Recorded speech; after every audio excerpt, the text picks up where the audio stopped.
इतना सुनते ही मेरा होश उड़ गया था, क्योंकि वह जो लड़के को पत्र लिख रही थी उसका पत्र गलती से मेरे पास आ गया था और उसी दिन से मैं उससे बात करने लगा था।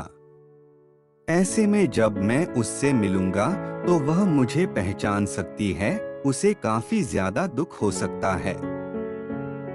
यह बात सोचकर मैंने उस लड़की को कहा कि मैं अभी नहीं मिल सकता हूँ और अभी शादी भी नहीं कर सकता हूँ, ताकि वह लड़की मेरा पीछा छोड़ दे और कहीं और शादी करने के लिए राजी हो जाए। लेकिन वह लड़की बहुत ज्यादा जिद्दी थी। वह लड़की कसम खाकर बोल गई कि मैं शादी करूंगी तो आपसे ही, वरना जिंदगी भर कुंवारी ही रहूंगी।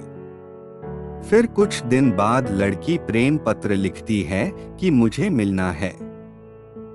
मैं अब सोच लेता हूँ कि जो होगा देखा जाएगा, चलो एक बार मिलने का प्रयास करते हैं।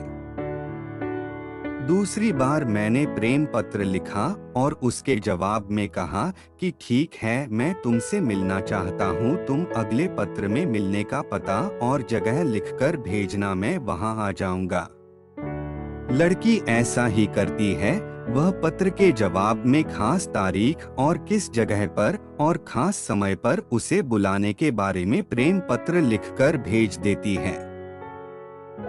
जिस दिन लड़की उससे मिलना चाह रही थी, उस दिन मैं बिल्कुल ही अच्छे अच्छे कपड़े पहनकर उस जगह पर लड़की से मिलने चला गया। लड़की उस जगह पर पहले ही आ चुकी थी। मैं काफी लेट से गया। मुझे लग रहा था कि उस लड़की को आने में ज्यादा लेट हो जाएगा, क्योंकि मुझे पता भी नहीं था कि उस लड़की का घर कितना दूर है।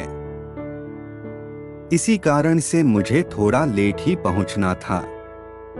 जैसे ही मैं उस जगह पर पहुंचा तो देखा कि एक बहुत खूबसूरत लड़की उस जगह पर खड़ी थी। मैंने लड़की का नाम पूछा तो उन्होंने सही सी बताया। उन्होंने भी पूछा तो मैंने अपना नाम कुणाल बताया। लड़की मुझे देखते ही मेरे गले लगकर रोने लगी। रोते हुए वह बोल रही थी कि मैं कितने दिन से आपके लिए कितनी बार रोया करती थी। आप आज हमसे मिलने आए हैं। आज के बाद हम दोनों कभी अलग नहीं होंगे। लेकिन मैंने उसके आंसू पोंछते हुए उसे चुप कराया और उसे यह एहसास दिलाया कि मैं अब उसके बिना कहीं नहीं जाऊंगा। मैं अब उसे प्यार करने के बारे में भी सोच सकता था, क्योंकि मुझे वह लड़की बेहद ही पसंद आई थी। ऐसे में मैं भी आपसे बहुत ज्यादा प्यार करने लगा था और वह लड़की बोल रही थी मुझसे शादी करने के लिए। मैंने भी उसे शादी करने के लिए हाँ कर दिया। उन्होंने अपने घर वालों को बताया और मैंने अपने घर वालों को बताया। ऐसे में मेरे घर वाले और उसके घर वाले एक दूसरे के रिश्ते के बारे में अच्छी तरह से सोच समझकर मान गए। कुछ दिनों में हमारी शादी होने वाली थी। मैं अभी प्रेम पत्रों के जरिए से ही बात किया करता था। उसके बाद मैं अपने शहर में कुणाल नाम के लड़के को तलाश करने लगा था। मैं सोच रहा था कि आखिरकार ये लड़की जिसको पत्र लिख रही थी वह कौन है और मेरे नाम का शहर में कौन कौन है। फिर मैं अचानक कुणाल नाम का एक लड़के के घर पर पहुंच गया। लेकिन कुणाल घर में नहीं मिला। उसके माँ बाप घर में थे। कुणाल उसके माता पिता से बात करता है और कहता है कि आपका बेटा कहाँ रहता है अभी। यह सुनकर उसके माता पिता रोने ही लगते हैं और कहते हैं कि मेरा बेटे की उम्र अभी 18 साल की हुई थी। मेरा बेटा पास के एक स्कूल में पढ़ाई करता था और स्कूल जाते वक्त एक दुर्घटना हो गई और उसकी मृत्यु हो गई थी। तभी कुणाल कहता है कि मेरा नाम भी कुणाल है, मेरी भी उम्र इतनी ही है। क्या मैं आपका बेटा बन सकता हूँ? फिर पहले वाले कुणाल के माता पिता और वह प्यारा कुणाल को गले से लगा लेता है। मतलब अब सारी बात मेरी समझ में आ चुकी थी।